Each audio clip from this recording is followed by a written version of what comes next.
Lucknow double murder suicide case में पत्नी दिव्या और बहन को गोली मारकर हत्या कर खुद सुसाइड करने वाले मानस बाजपेयी को पिस्टल और तमंचा किसने दिया? पुलिस जांच में बड़ा खुलासा तो भड़की यूट्यूबर प्रज्ञा मिश्रा। दिव्या के यूट्यूबर बहन प्रज्ञा मिश्रा ने पुलिस जांच पर सवाल उठाए हैं। उन्होंने कहा कि 3 हथियारों के साथ बैंक कर्मचारी हत्या की योजना बना रहा था, लेकिन लखनऊ पुलिस को भनक तक नहीं लगी।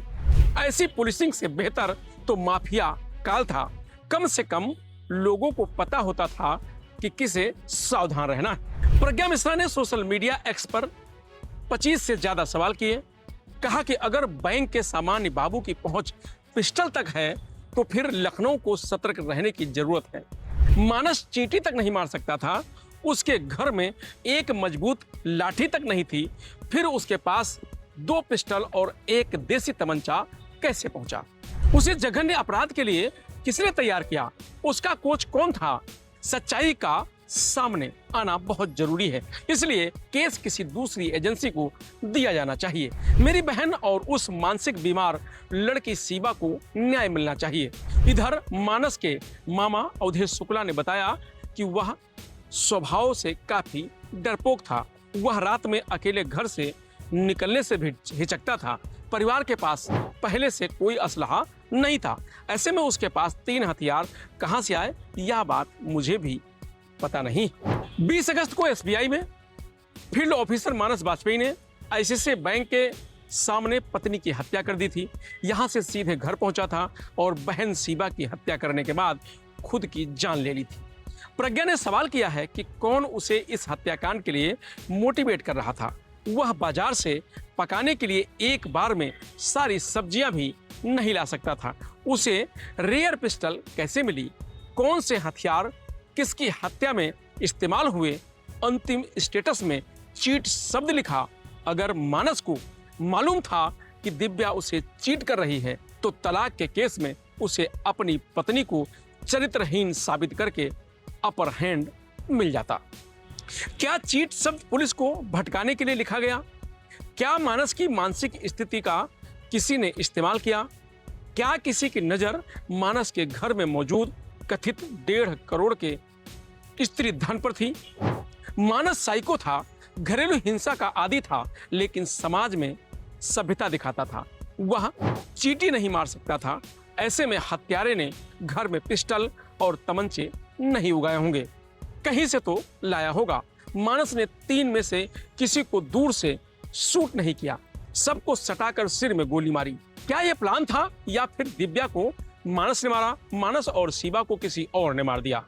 प्रज्ञा ने कहा कि पुलिस को इन सभी सवालों के जवाब तलाशने चाहिए। अगर हथियारों का स्रोत सामने नहीं आता तो जांच किसी दूसरी एजेंसी को सौंपने पर भी विचार होना चाहिए। दिव्या और शिवा को न्याय तभी मिलेगा जब घटना की पूरी सच्चाई सामने आएगी।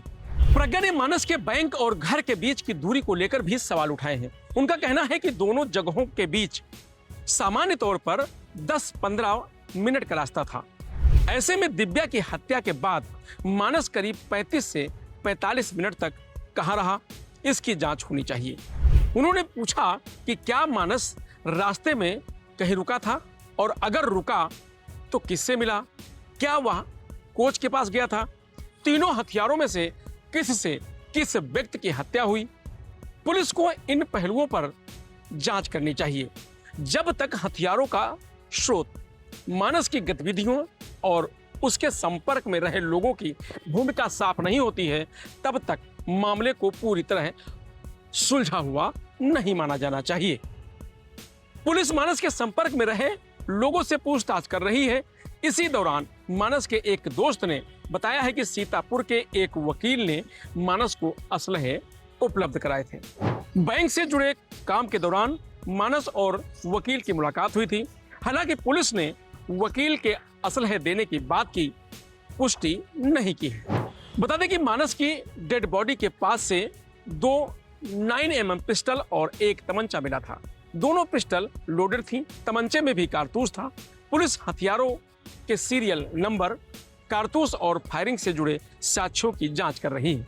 पुलिस ने मानस का आईफोन बरामद कर लिया है, लेकिन उसमें लॉक होने से अभी तक फोन का डेटा खंगाला नहीं जा सका है। पुलिस ने उसके दोस्तों और रिश्तेदारों से पासवर्ड की जानकारी जुटाने की पूरी कोशिश की है। डीसीपी पूर्वी डॉक्टर दीक्षा शर्मा ने बताया कि फोन का लॉक जबरन तोड़ने की कोशिश में उसमें मौजूद डेटा डिलीट होने का खतरा है, इसलिए पुलिस सावधानी से आगे बढ़ रही है। कॉल डिटेल और मोबाइल लोकेशन की जांच में पुलिस को कुछ अहम जानकारियां मिली। वारदात वाले दिन मानस कहां गया और किन लोगों के संपर्क में रहा, इसका मिलान किया जा रहा है। घटना से पहले जिन लोगों से उसकी बातचीत हुई थी, उनकी सूची भी तैयार की जा रही है। पुलिस इन लोगों से पूछताछ कर घटना से पहले की पूरी कड़ी जोड़ने की कोशिश करेगी। किसी भी तरफ से शिकायत नहीं मिली है। घर वालों से शिकायत मिलने पर सभी बिंदुओं की जांच की जाएगी। प्रज्ञा के मुताबिक पत्नी दिव्या की हत्या के बाद मानस के व्हाट्सएप पर एक स्टेटस आया था। इसमें पत्नी को मारने और उसके बाद बहन को मारकर खुदकुशी करने की बात लिखी गई थी। स्टेटस में प्रज्ञा और भारत को घटना की जानकारी होने का भी जिक्र किया गया था। अब प्रज्ञा ने सवाल किया है कि क्या यह स्टेटस मानस ने ही लिखा था। उनका कहना है कि मानस आमतौर पर इंग्लिश में लिखता था, जबकि यह स्टेटस अंग्रेजी में था। पुलिस को इसकी तकनीकी जांच करनी चाहिए कि स्टेटस किस डिवाइस से और किस समय अपडेट हुआ है। तो फिलहाल मानस को असलहा किसने पहुंचाया अभी तक स्पष्ट नहीं है। प्रज्ञा मिश्रा लगातार जो अब तक जांच हुई है उस पर सवाल खड़ा कर रही। इस खबर में इतना ही। आप देखते रहिए लोकमत हिंदी।